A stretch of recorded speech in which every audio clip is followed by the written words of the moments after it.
Now, I don't believe in telling people what to do.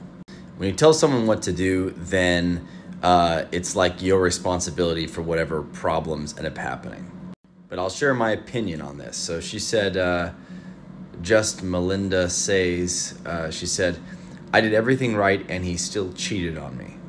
In my personal opinion, when you get married, you enter into an agreement, almost like a contract, okay?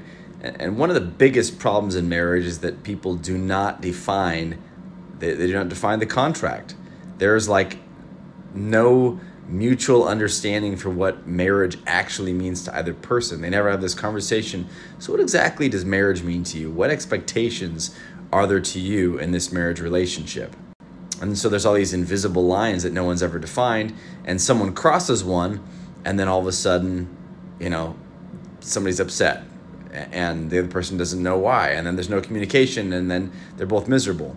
But there's one thing that I think is mostly culturally accepted. I mean, correct me if I'm wrong, but that is that there's an expectation when you get married that neither of you cheat. In other words, you're not going to have sex with anybody else. So my understanding with this is that if that happens, that is a violation. That is a level 10 violation, and marriage is over. The contract has been breached. The agreement is no longer valid. Now, you may decide later, you know, the person comes to you on their hands and knees and they're apologizing, and I don't know, whatever thing happens, you may decide to enter into that agreement again a second time, and maybe that's something you might want to do. Wow, the level of trust though, that's hard to recover from something like this. So again, I'm not telling anybody to get divorced. I'm just saying that's my understanding of how it works, and different people have different understandings.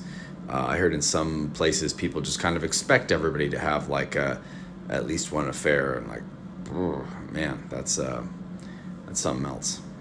I've heard some stories of couples breaking up and then deciding to start over again, and they court each other again. They date each other and decide, do we really want to get married? And sometimes they do. They decide, yeah, I do want to get married. They try again, and the second time around, it goes much better. I don't know. I don't have all the solutions here, just some thoughts.